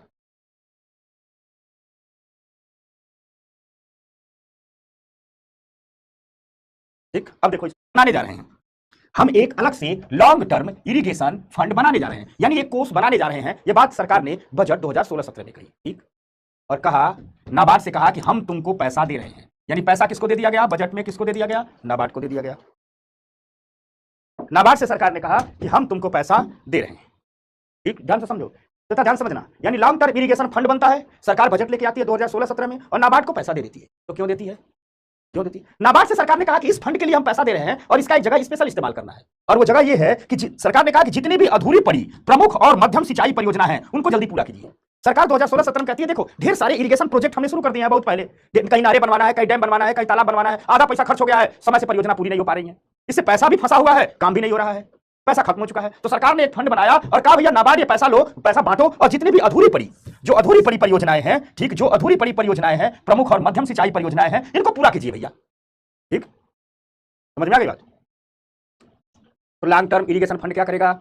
Long term irrigation fund budget 2016-17 में लाया गया, नाबार्ड को पैसा दे दिया गया और नाबार्ड से कहा गया कि जो परियोजनाएं शुरू हो चुकी हैं सिंचाई की लेकिन रुकी हुई हैं क्योंकि पैसा नहीं मिल पाया है, ठीक, उनको जो भी अधूरापन है दूर कीजिए, इनको सब ठीक ठाक कीजिए।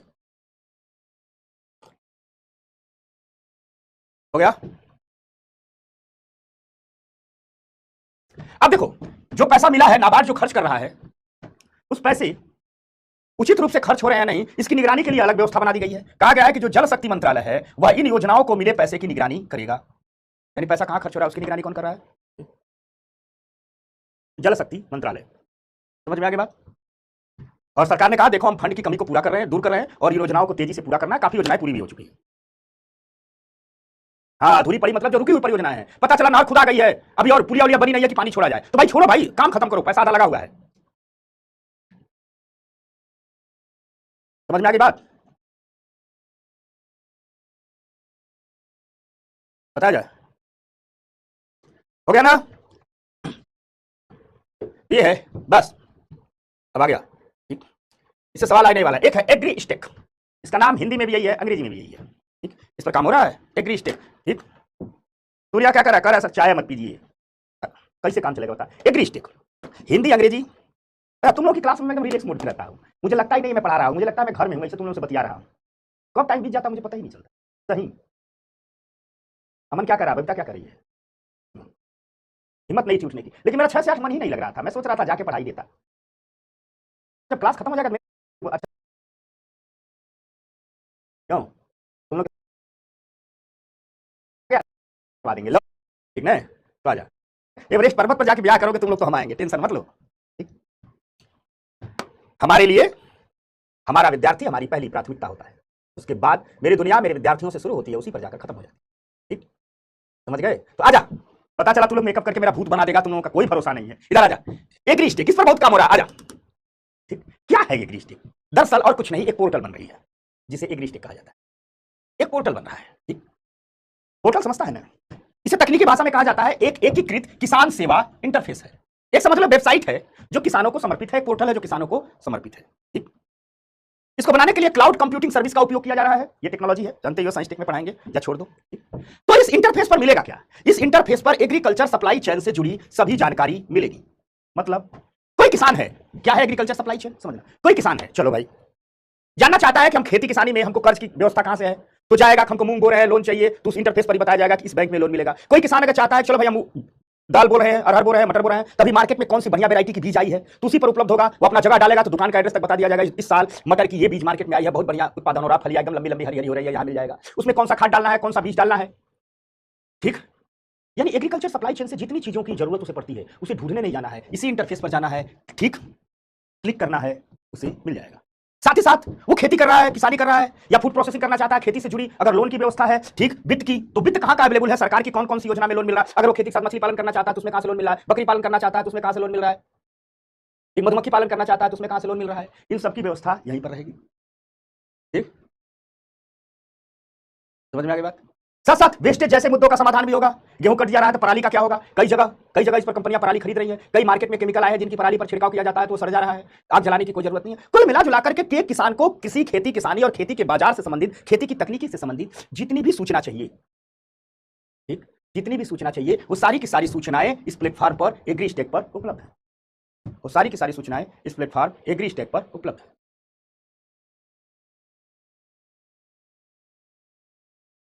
तो एग्रीस्टिक है क्या? तो कह सकते हैं एक इंटरफेस है, एक पोर्टल है, जहां पर एक किसान को जो भी इंफॉर्मेशन चाहिए उससे संबंधित सारी की सारी इंफॉर्मेशन उस एक पोर्टल पर उपलब्ध है। वही एग्रीस्टिक पोर्टल है। समझ में आ गई बात? राधा समझ गए? ठीक, बस ये ऑनलाइन वेबसाइट है, जाइए, अभी बनाया जा रहा है इसको। समझ में आ गई बात? समझ गए? बस समझ में आ गई बात? इधर ध्यान दो, शादी विवाह मेकअप की जो बात करें सब अपने बतियाने लगते हैं। एक हम आज तक मेकअप नहीं किया,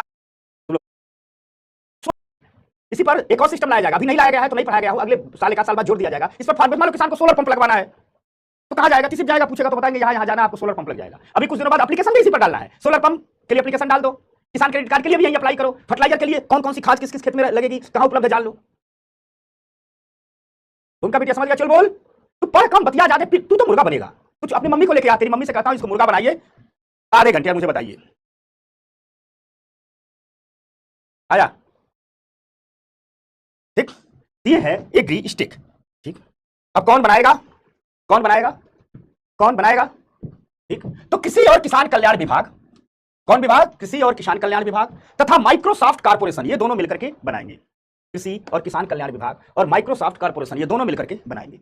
2021 में समझौता होगा इसे बनाने का। तो देखो कितना करंट करंट चीजें अपडेट करके मैं पढ़ाता हूं। इकोनॉमी मतलब करंट होता है, पिछली चीजें नहीं, पिछली चीजें इतिहास में पढ़ी जाती। समझ गया? ये टिकवा हमको चिढ़ा रहा है, हमारी खड़िया बंद हो गई। आ गया? ठीक, तो कौन कौन मिलकर बना रहा है? कृषि और किसान कल्याण विभाग और माइक्रोसॉफ्ट कॉर्पोरेशन दोनों मिलकर बना रहे हैं। 2021 में इन दोनों में समझौता हुआ बनाया जाए और इसकी कई जगह टेस्टिंग भी चल रही है। उत्तर प्रदेश, मध्य प्रदेश, गुजरात, हरियाणा, राजस्थान और आंध्र प्रदेश के 100 गांवों से इंफॉर्मेशन ली गई है और उन 100 गांवों में इसका परीक्षण किया जा रहा है। उन 100 गांवों को किसानों को दिया जा रहा है। जब ये टेस्टिंग में पास हो जाएगा पूरे देश में लागू हो जाएगा। ठीक ना? समझ में आ गई बात? दीपिका ठीक, बताओ क्या? विद्यासागर, विशाल कहा गया? क्या है? तो एग्रीस्टेक एक पोर्टल है, एक इंटरफेस है जहां किसान को कृषि से संबंधित सारी जानकारियां मिलेगी, एग्रीकल्चर फाइनेंस से संबंधित, एग्रीकल्चर संबंधी सभी जानकारी मिलेगी। 2021 से इस पर काम शुरू हुआ है। कृषि और किसान कल्याण विभाग और माइक्रोसॉफ्ट कॉर्पोरेशन मिलकर बना रहे हैं। ठीक, उत्तर प्रदेश, मध्य प्रदेश, गुजरात, हरियाणा, राजस्थान, आंध्र प्रदेश के 100 गांव में इस पर परीक्षण शुरू हुआ है। परीक्षण पास हो जाएगा तो ये बहुत जल्दी सारे देश को उपलब्ध कराया जाएगा। समझ गए? क्रॉप्स, अनुवांशिक रूप से संशोधित फसलें, ये आपको साइंस टेक में भी पढ़ना है, तो मैं पढ़ा दूं कि साइंस टेक के लिए छोड़ दूं? क्या इरादा है आप लोगों का बताइए? जेनेटिकली मॉडिफाइड क्रॉप्स, ठीक, बताइए आप लोग। ये यहां भी है और साइंस टेक में भी है, तो मैं पढ़ा दूं कि साइंस टेक के लिए छोड़ दूं? बताइए क्या करूं? सब कर रहे हैं, पढ़ा दीजिए सर, आप पढ़ा दो, आप ही पढ़ा। चलिए ठीक, पढ़ाता। वैसे तुम लोग नहीं कहते तो भी मैं पढ़ाता, जानते हो क्यों? क्योंकि जो चीज लिख गई है भले वो किसी पेपर में हो, अगर इकोनॉमी में है तो मैं उसको पढ़ाऊंगा। याद रखना, कोई भी टॉपिक अगर इकोनॉमी में हो, भले वो ज्योग्राफी में भी हो, भले वो साइंस टेक में भी हो, भले पेपर में भी, जो गवर्नमेंट्स में चित्र बनाए हैं जेनेटिकली मॉडिफाइड क्रॉप्स पर, ठीक, बहुत मेहनत की है। ठीक, समझ में आ गया? तो इसको आप लोगों को बहुत गौर से आधे घंटे देखना, ये सब अभी बहुत बहुत बहुत चित्र दिखोगे, ये सब देखोगे। इस पर मैंने इसलिए बना दिया है कि मैं अच्छे से समझा पाऊं। घर में बैठ करके मैंने बहुत काम किया, देखो ये सब काम करने में बहुत टाइम लगता है बेटवा। ठीक, देखो कितना बढ़िया बढ़िया देख रहे हो ना?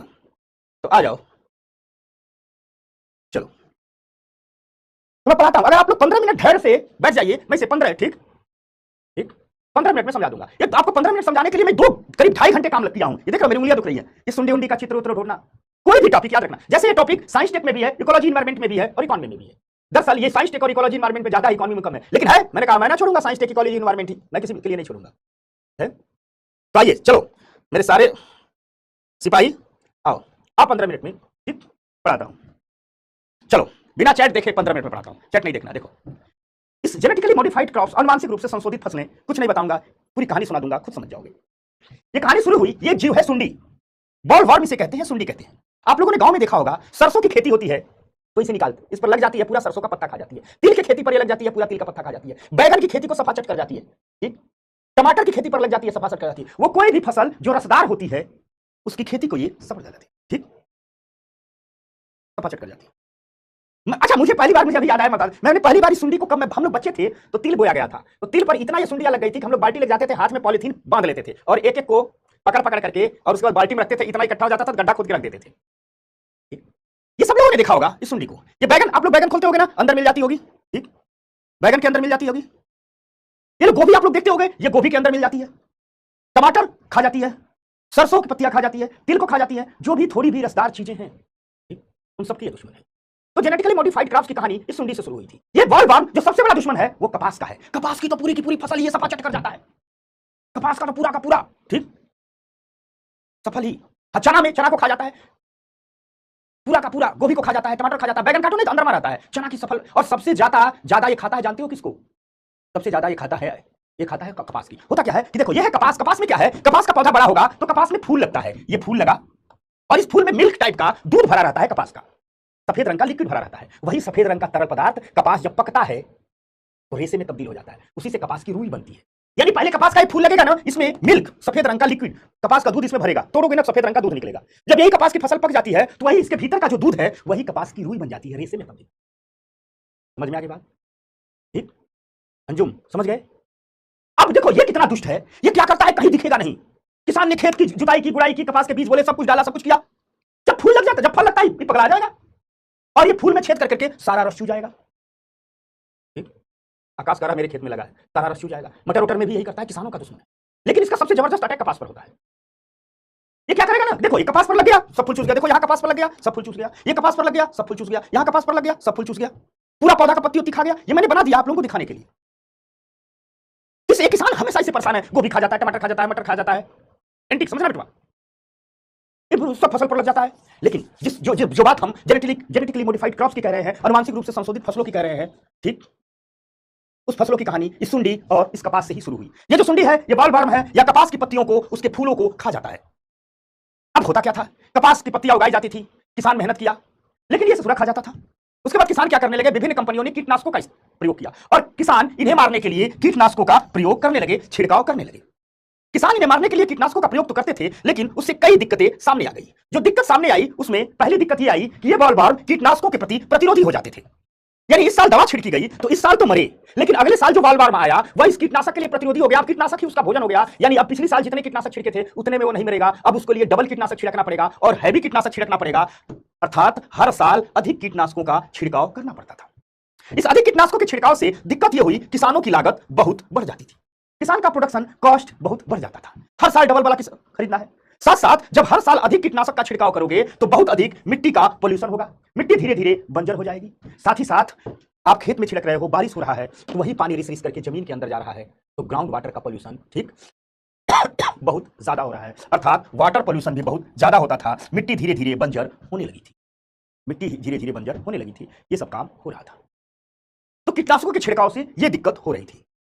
इस दिक्कत को देखते हुए अमेरिका में रिसर्च शुरू हुआ, यूएस में रिसर्च शुरू हुआ और इस रिसर्च में एक बड़े बढ़िया परिणाम सामने आए। परिणाम सामने आया, अमेरिका में देखा गया कि मिट्टी में एक बैक्टीरिया होता है, ठीक, ये बैक्टीरिया है मिट्टी में, ये नेचुरली एक बैक्टीरिया होता है, ये बैक्टीरिया है, ठीक, जिस बैक्टीरिया को कहा गया बैसिलस थ्रेंजोसिस, बैसिलस थ्रेंजिनोसिस। इस बैक्टीरिया को कहा गया बैसिलस थ्रेंजिनोसिस या बीटी बैक्टीरिया।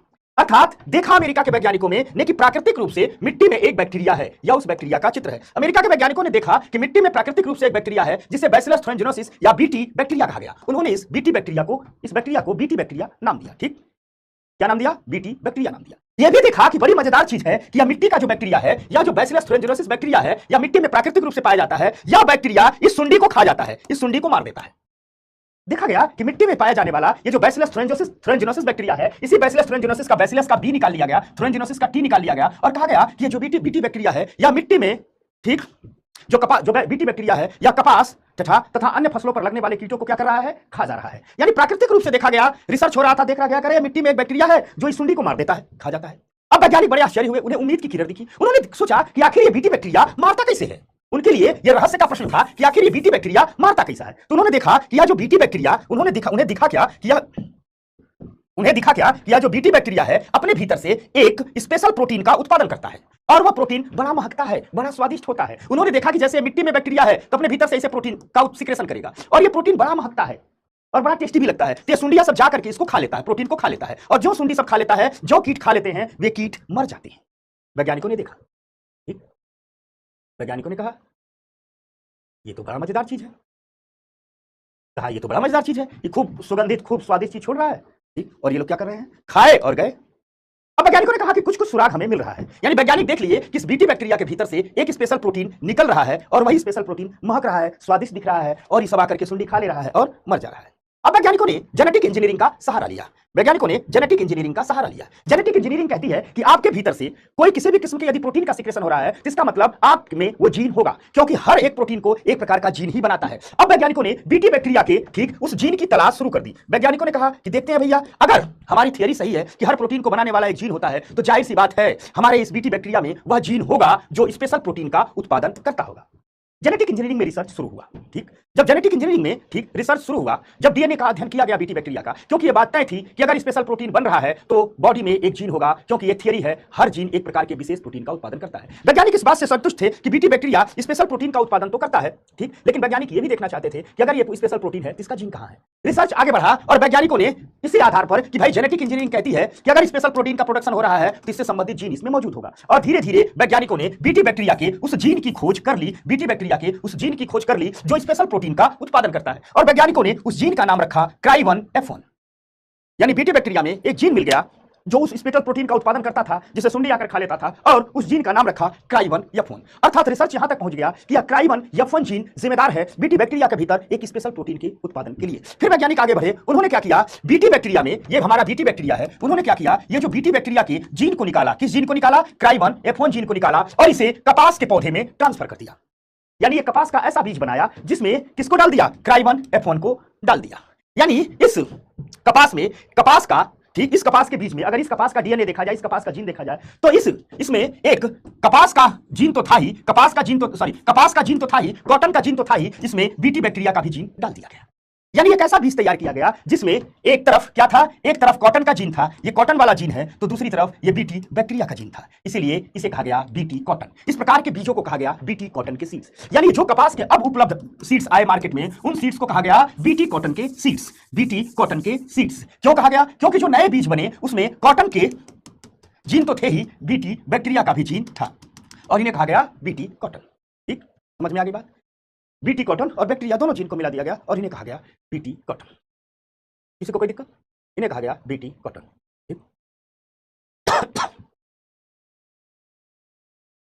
सीड्स तैयार हुआ, जिस सीड्स में पौधा उगेगा तो उसमें कॉटन का भी जीन होगा, ठीक, और बीटी बैक्टीरिया का भी जीन होगा। इन्हीं बीजों को कह दिया गया बीटी कॉटन के बीज।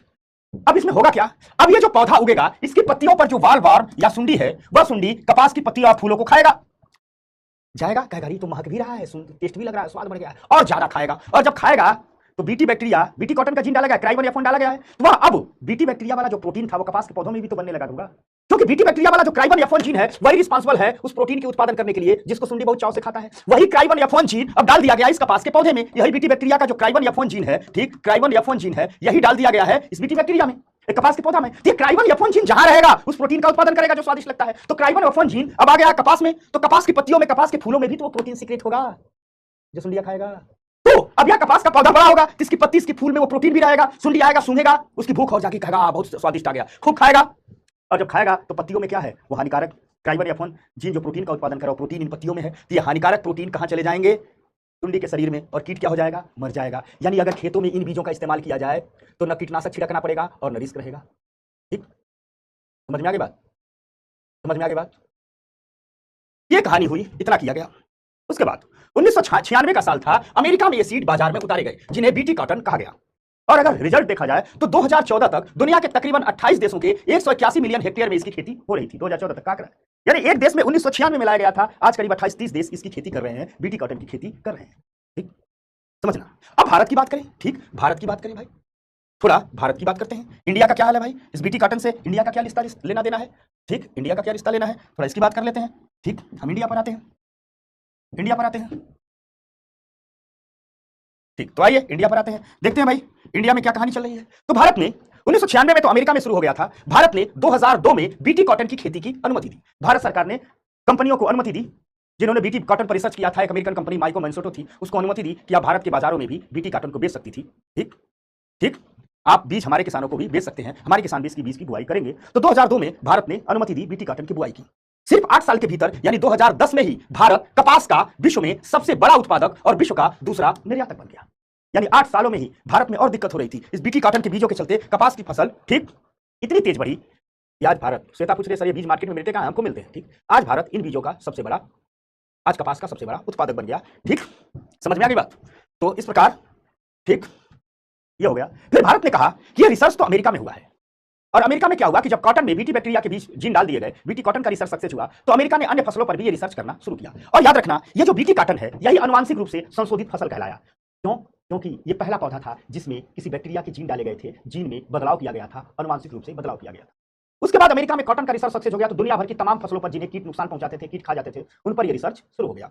और वे सारी फसलें जिसको तैयार करने में किसी बैक्टीरिया का जीन डाल दिया जाता है, उन्हें जेनेटिकली मॉडिफाइड क्रॉप्स कहा जाता है। अर्थात दुनिया का की जो सबसे अनुवांशिक रूप से संशोधित फसल है, दुनिया की जो सबसे पहली जेनेटिकली मॉडिफाइड क्रॉप्स है, वो क्या है? BT cotton. समझ में आ गई बात?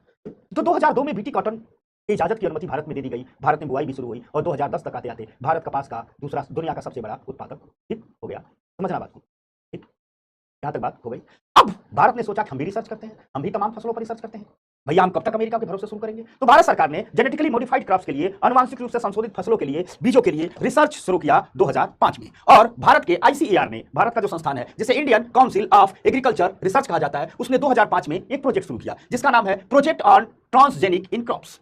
आईसीएआर ने 2005 में एक प्रोजेक्ट शुरू किया जिस प्रोजेक्ट का नाम है project on transgenic in crops. Hindi अंग्रेजी दोनों में यही नाम है। इस प्रोजेक्ट के ही तहत भारत में भी ढेर सारे अनुवांशिक रूप से संशोधित फसलों के विकास पर रिसर्च किया जा रहा है। ठीक, अनुवांशिक रूप से संशोधित फसलों पर विकास किया जा रहा है कि हम भी ढेर सारी फसलें तैयार करें अनुवांशिक रूप से। और जिन जिन फसलों पर रिसर्च शुरू किया गया उनमें अरहर, चना, ज्वार, आलू, बैगन, टमाटर और केले पर अध्ययन किया जा रहा है, क्योंकि भारत में सुंडी इन सबको बहुत तेज खा रहा है। कपास का तो अमेरिका से ले लिया है, भारत में इन पर रिसर्च किया जा रहा है। और भारत और आईसीआर का कहना है कि हम बहुत जल्दी अरहर, चना, ज्वार, आलू, बैगन, टमाटर और केले की जेनेटिकली मॉडिफाइड प्रजातियां तैयार कर लेंगे। ये आईसीआर का कहना है। ठीक, अब समझना, इसके साथ साथ दिल्ली विश्वविद्यालय ने भी रिसर्च शुरू किया था। और दिल्ली विश्वविद्यालय ने सरसों, ये देख रहे हो ना, सरसों के पीले पीले फूल, ठीक, दिल्ली विश्वविद्यालय ने एक जीएम सरसों की प्रजाति का विकास किया है। सरसों कभी सुंडी खाता है, तो दिल्ली विश्वविद्यालय ने एक जेनेटिकली मॉडिफाइड सरसों का विकास किया है और इस जेनेटिकली मॉडिफाइड सरसों को नाम दिया है धारा मस्टर्ड हाइब्रिड सेकेंड। यानी दिल्ली विश्वविद्यालय ने एक ऐसे सरसों की प्रजाति का विकास किया है जो जेनेटिकली मॉडिफाइड क्रॉप्स है और उसको नाम दिया है धारा मस्टर्ड हाइब्रिड सेकेंड। क्या नाम दिया है? धारा मस्टर्ड हाइब्रिड सेकेंड। इस धारा मस्टर्ड हाइब्रिड सेकेंड एक ऐसे सरसों की प्रजाति तैयार हुई है जो खेतों में जिसके बीज बोए जाएंगे तो सरसों को ये सुंडी नहीं खाएंगे। ठीक ठीक, समझ में आ गई बात? तो सरसों के ये सुंडी नहीं खाएंगे, तो इसको नाम दिया दिल्ली विश्वविद्यालय ने। ठीक, साथ ही साथ बीटी बैगन का विकास किया जा रहा है। बीटी ब्रिंजल, बीटी को, बैगन को भी ये खा लेते हैं। तो बैगन में देखो हमने बैगन बना दिया है, ये बैगन का डीएनए है। ठीक, ये बैगन है, हमने बैगन बना दिया है। बैगन ने क्या किया है? बीटी बैक्टीरिया के जीन को पकड़ लिया है, अपने भीतर डाल दिया, इंजेक्शन लगा दिया, पकड़ लिया है। ठीक, देखो बैगन के मैंने पैर भी बना दिए हैं, मैंने कहा पकड़ ले बैगन भाई। ठीक, आ गए, समझ में आ गई बात? तो बीटी बैगन की प्रजाति का विकास किया है जिसका नाम है, एक संस्थान ने किया है, संस्थान का नाम है national research centre on plant biotechnology. यह संस्थान बैगन पर काम कर रहा है और नाम दिया है बीटी ब्रिंजल। ठीक, समझ में आ गई बात? एक व्यक्ति पूछ रहा है जीएम का मतलब क्या है? जीएम का मतलब, ठीक, जेनेटिकली मॉडिफाइड, यानी कोई भी कह रहा है जीएम सरसों, मतलब वो सरसों की ऐसी प्रजाति है जिसमें किसी बैक्टीरिया के जीन डाल दिए हैं, विशेष करके बीटी बैक्टीरिया के जीन डाल दिए हैं। समझ में आ गई बात? फरहीम, जीएम का यही मतलब है। ठीक, जीएम का यही मतलब है, किसी भी प्रजाति के आगे अगर जीएम लगा दिया कि जीएम सीड्स हैं, इसका मतलब उस बीज में बीटी बैक्टीरिया का जीन डाला गया है। तो आ जाइए, तो national research centre on plant biotechnology ने बैगन पर रिसर्च शुरू किया है। ठीक, और उसने क्या किया है? ठीक, जो बीटी बैक्टीरिया का क्राइवन F1 जीन था, बैगन को कौन खाता है? कीड़ा तो खाता है ना, बैगन को खाता है ना। तो national research centre on plant biotechnology ने क्या किया? बीटी बैक्टीरिया का जो क्राइवन F1 जीन था उसको किसमें ट्रांसफर कर दिया? बैगन में ट्रांसफर कर दिया। देखो बैगन में कितना खुश है। ठीक, तो बैगन में ट्रांसफर कर दिया। ठीक, समझ में आ गई बात? बैगन में ट्रांसफर कर दिया। और 2020 में जेनेटिक इंजीनियरिंग एप्रीजल कमेटी, भारत में एक कमेटी है जो जब आप किसी भी जेनेटिक मॉडिफाइड ऑर्गेनिज्म पर का विकास करते हैं तो लेकर के इसके पास आते हैं और कहते हैं कि हमने बना दिया है, हमें क्षेत्र परीक्षण की अनुमति दे दी है। तो 2020 में जेनेटिक इंजीनियरिंग एप्रीजल कमेटी ने बीटी ब्रिंजल के क्षेत्र परीक्षण की अनुमति दे दी है। इसे खेतों में उगाया जा रहा है और देखा जा रहा है कि इससे किसी पारिस्थितिकी पर असर तो नहीं पड़ता। इसके बाद ये एम्स से अनुमति मांगेंगे, फिर इस बैगन की प्रजातियां मेडिकल टेस्ट के लिए एम्स भेजी जाएंगी कि मानव स्वास्थ्य पर तो कोई नुकसान नहीं पहुंच रहा है। अगर दोनों हो गया तो ये बाजार में बिकने लगेगा। इतना बड़ा बड़ा बैगन होगा, कद्दू इतना बड़ा। ठीक, पश्चिम बंगाल, समझना, पश्चिम बंगाल, बिहार, कर्नाटक, मध्य प्रदेश, झारखंड, छत्तीसगढ़, तमिलनाडु और ओडिशा में बीटी ब्रिंजल का क्षेत्र परीक्षण किया जा रहा है। या इन प्रदेशों में एक एक गांव में कई दो बीघे बोया गया है, इसलिए इन प्रदेशों में एक साथ किया जा रहा है ताकि अलग अलग मौसम में पर इनका अध्ययन किया जा सके। ठीक है, अलग अलग मौसम पर इनका अध्ययन किया जा सके। इतने प्रदेशों में 2-2 एकड़ फार्म हाउस लेकर के जो सरकार का जो परीक्षण वाला जमीन रहता है वहां पर इनकी खेती की जा रही है और देखा जा रहा है कि आसपास की परिस्थिति पर इनका असर तो नहीं पड़ता है। उसके बाद मेडिकली प्रूफ होगा तब खाने के लिए उपलब्ध होगा। ठीक, समझ में आ गई बात?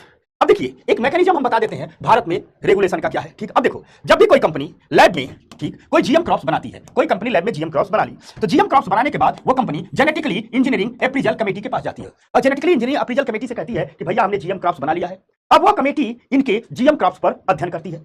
ठीक, विभिन्न जगह इनका अध्ययन करती है। पहले क्षेत्र परीक्षण करती है, फिर इसका जानवरों पर टेस्ट किया जाता है, फिर मनुष्यों पर टेस्ट किया जाता है। क्षेत्र परीक्षण में देखती है पर्यावरण को नुकसान नहीं हो रहा है, जानवर को नुकसान नहीं हो रहा है, मनुष्य को नुकसान नहीं हो रहा है, तो हर केस पर टेस्ट के बाद इसको अप्रूव करती है और फिर कंपनी से कहती है कि अब इसके बीज मार्केट में उतार दीजिए। अभी बीटी ब्रिंजल पर टेस्ट चल रहा है, टेस्ट में पास हो जाएगा, 2-4 साल बाद इसको मार्केट में उतार दिया जाएगा। लेकिन इसकी चिंताएं हैं। जो सबसे पहली चिंता है कि जीएम सीड्स बहुत महंगे होते हैं। अब आप कहोगे महंगे क्यों होते हैं? दरअसल कंपनियां जब जीएम सीड्स पर रिसर्च करती हैं तो क्या करती हैं, उन बीजों का रिप्रोडक्टिव जीन मार देती हैं। मतलब अगर आपने जैसे मान लो आपने नॉर्मल कपास का पौधा लगाया है तो उस कपास के बीज इकट्ठे कर लीजिए, अगले साल खेत में डालिए और नया कपास का पौधा उगाए। लेकिन किसी भी जीएम क्रॉप्स में ऐसा नहीं होता है। जीएम क्रॉप्स में कंपनियां क्या करती हैं कि जब भी कपास का बीज आपके सामने आपको देती हैं तो उसके रिप्रोडक्टिव जीन को मार देती हैं। मतलब वह कपास का बीज तो उग करके कपास का पौधा बनाएगा, वह बैगन का बीज उग करके बैगन का पौधा बनाएगा, लेकिन उस कपास का जो पौधा बना उसके बीज को जब आप खेत में डालोगे तो नहीं उगेगा, क्योंकि उसके रिप्रोडक्टिव जीन को मार दिया गया है। आखिर कंपनियां ऐसा क्यों करती हैं? कंपनियां अपने प्रॉफिट के लिए ऐसा करती हैं। जाहिर सी बात है, कंपनियों ने इतने लंबे समय रिसर्च किया है, इससे कंपनियों को क्या फायदा होगा? कंपनियों को तो तभी फायदा होगा कि जब हर साल उनके बीज के खरीदार मिले। तो कंपनियां क्या करती है कि रिप्रोडक्टिव जीएम क्रॉप्स के रिप्रोडक्टिव जीन को मार देती है, इसलिए किसान को हर वर्ष इन्हें खरीदना पड़ता है। कंपनियां इन्हें महंगा बेचती हैं, यह किसान की सबसे बड़ी चिंता है। साथ साथ अब तक तो ऐसा नहीं हुआ है, लेकिन एक डर रहता है कि इन जीएम क्रॉप्स के प्रति यदि कीटों में प्रतिरोधकता आ गई तो पता चला हमने महंगा बीज डाल दिया है, कभी कभी खा ले। एक दो जगह ऐसा आ चुका है, एक दो जगह ऐसा आ चुका है कि वहां के स्थानीय कीटों ने जीएम बीटी कॉटन को खाया और मरे ही नहीं। ठीक, तो एक दो जगह ऐसा आ गया है कि कीटों में प्रतिरोधकता आ गई। साथ साथ यह भी देखा गया है कि यह सभी कीटों के लिए असरदार नहीं है, कुछ ही कीटों का मारता है, अन्य कीटों को मारने के लिए कीटनाशक का छिड़काव करना पड़ता है। ठीक, साथ ही साथ यह लाभदायक कीट को भी मार देता है, जो पौधे पर लाभदायक कीट लगते हैं उनको भी मार देता है। ठीक, भारत में अनेक विशेषज्ञों का मानना है कि भारत सरकार को बैगन में जीएम हस्तक्षेप की जरूरत नहीं है, अर्थात बैगन की प्रजातियों को जेनेटिकली रूप से मॉडिफाइड करने की जरूरत नहीं है। लोगों का कहना है कि बैगन में तो बेवजह सरकार परेशान है या बेवजह संस्थान परेशान है। लोगों का कहना है कि भारत में 2500 प्रकार के बैगन के किस्मों की खेती होती है। इन्हीं 2500 प्रकार के बैगन को संरक्षित करके आगे बढ़ाने की जरूरत है। क्या जरूरत है बैगन में? ठीक, इतना रिसर्च करने का, बैगन में इतना अध्ययन करने का। ये रहा जेनेटिकली मॉडिफाइड ऑर्गेनिज्म की कहानी। ठीक, समझ में आ गई होगी? पूरा बताओ, समझ में आ गया? ठीक ना, वो चल रहा, ठीक ना?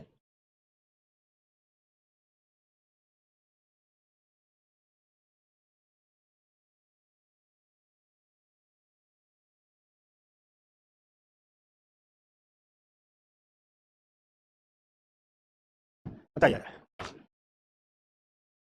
तो चलिए, एक 8 बजे क्लास नहीं खत्म होगी। हर नीलगाय आती है हमारे खेत में बैगन करने, तो ड्यूटी थी। अच्छा, उमंग प्रश्न आ जाओ। 15 मिनट एक टॉपिक पढ़ लो, बस एक टॉपिक। तुम लोग तो बहुत होशियार शानदार बच्चे हो, एक टॉपिक और पढ़ लो भैया। सरकार बताओ, इन सबको भुलवा भुलवा पढ़ाना करता है। छुटकू सा तो है, चल चल चल चल चल, बहुत छुटकू सा है, बहुत छुटकू सा है, बहुत छुटकू सा है। ठीक, चलो आजा आजा नाजमीन, आजा आजा। है फूड प्रोसेसिंग, मतलब खाद्य प्रसंस्करण। खाद्य प्रसंस्करण से तात्पर्य है, याद रखना, खाद्य प्रसंस्करण में बहुत सारी चीजें आती हैं। सेव हमने तोड़ा, उसको पोंछ पाछ करके कार्टून में पैक करके बेच दिया, ये भी खाद्य प्रसंस्करण है। सेव हमने तोड़ा, उसको जूस बना करके बॉटलिंग करके बेच दिया, ये भी खाद्य प्रसंस्करण।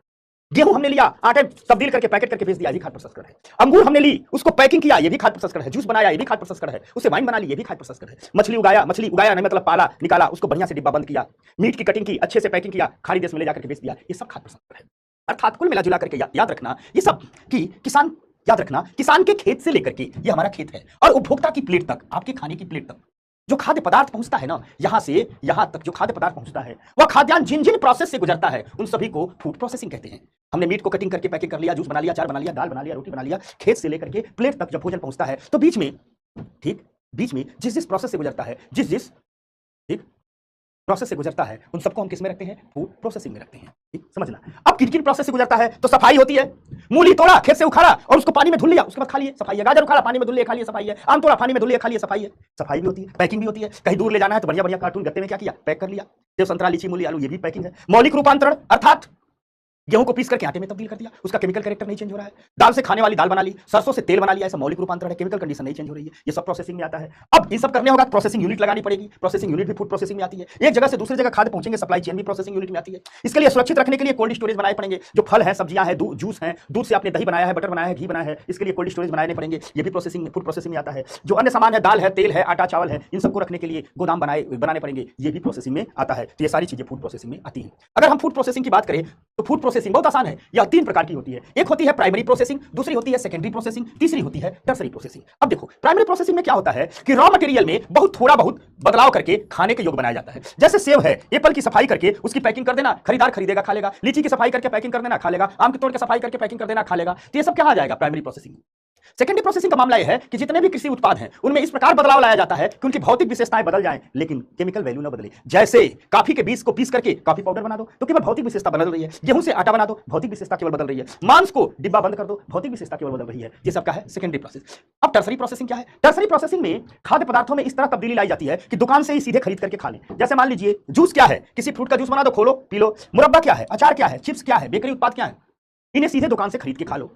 तो जिन पदार्थों को हम सीधे दुकान से खरीद के खा लेते हैं उन्हें टर्सरी प्रोसेसिंग में रखते हैं। अब थोड़ा देखते हैं कि इंडिया के हालात क्या हैं, संभावनाएं क्या हैं। तो एक बात तो जान लीजिए, हमारी जीवन शैली लगातार बदल रही है, हमारे खान पान की आदतें लगातार बदल रही है। हम उपभोक्ता अब स्वाद बहुत तलाश रहा है। भारत अब वो गरीबी वाला देश नहीं रहा है जहां सिर्फ पेट भरने के लिए खाया जाता था। भारत में ठीक अब काफी लोग ठीक ठाक हालात में चले गए हैं। अब हमारा उपभोक्ता, गांव का उपभोक्ता, शहर का उपभोक्ता, महानगर का उपभोक्ता सिर्फ पेट भरने के लिए नहीं खाता है, वो स्वाद के लिए भी खाता है। सिर्फ तन ढकने के लिए कपड़े नहीं पहनता है, वो फैशन के लिए भी पहनता है। तो खान पान का मामला अब सिर्फ पेट भरने तक सीमित नहीं रह गया है। ठीक, अब वो स्वाद तक पहुंच रहा है। और ये लोगों की बदलती जीवन शैली, लोगों की आहार आदतें, उपभोक्ता का स्वाद, ये सब कुछ इस उद्योग को बहुत विस्तार दे रहा है। यह उद्योग सभी के लिए फायदेमंद है। अगर हम किसान की बात करें तो फूड प्रोसेसिंग इंडस्ट्री जितना आगे बढ़ेगी उतनी ही बेहतर आय प्राप्त होती है और इससे खेती का रिस्क कम होता है।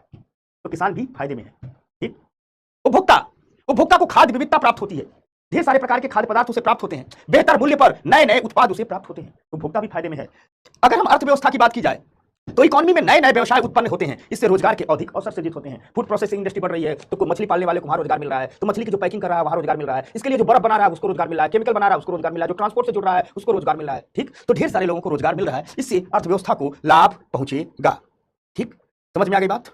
अब हम थोड़ा देखते हैं कि आखिर फूड प्रोसेसिंग को बढ़ावा देने के लिए हमारी सरकार क्या क्या उपाय कर रही है। तो अगर हम फूड प्रोसेसिंग को बढ़ावा देने के उपायों की बात करें तो हमारी सरकार बहुत दिन से 2001 में पहली बार खाद्य प्रसंस्करण मंत्रालय बनाया गया। अभी चिराग पासवान इसके मंत्री बनाए गए हैं इस नई सरकार में। तो 2001 में पहली बार खाद्य प्रसंस्करण मंत्रालय बनाया गया और इस मंत्रालय को काम सौंपा गया फूड प्रोसेसिंग को आगे बढ़ाने के लिए। पहले ये किसी मंत्रालय के ही अधीन था, लेकिन ये बात कही गई कि नहीं, एक खाद्य प्रसंस्करण मंत्रालय बना दिया जाए जो फूड प्रोसेसिंग को आगे बढ़ाएगा, सिर्फ खाद्य प्रसंस्करण पर ही काम करेगा। यह खाद्य प्रसंस्करण मंत्रालय कई प्रकार का काम करता है। जैसे पहला काम ये नीतिगत सहायता का करता है, अर्थात फूड प्रोसेसिंग से जुड़ी जितनी भी नीतियां हैं सब नीतियों का प्रतिपादन करता है, नीतियां बनाता है और उनका क्रियान्वयन करता है। दूसरी चीज नीतिगत पहल भी करता है, यानी कई पॉलिसी को लागू करने के लिए ठीक काम करता है। जैसे अभी कहा है मंत्रालय ने कि बियर और एल्कोहल को छोड़ करके 100% विदेशी निवेश फूड प्रोसेसिंग में होगा। याद रखना, जो बियर बनाया जाता है वो भी फूड प्रोसेसिंग में, जौ को सड़ा करके बियर बना लिया जाता है वो फूड प्रोसेसिंग, जो एल्कोहल बनाया जाता है, अंगूर से वाइन इत्यादि बनाई जाती है, वो भी फूड प्रोसेसिंग में। तो भारत सरकार के खाद्य प्रसंस्करण मंत्रालय ने कहा था कि बियर और एल्कोहल को छोड़ करके हम 100% एफडीआई कर रहे हैं, अर्थात दुनिया भर की कंपनी आ सकती हैं और पूरी की पूरी 100% एफडीआई कर सकती हैं, यानी विदेश की कोई कंपनी आकर के भारत में फूड प्रोसेसिंग से संबंधित यूनिट लगा सकती है, फैक्ट्री लगा सकती है, फूड प्रोसेसिंग के लिए आगे बढ़ा सकती है। ठीक,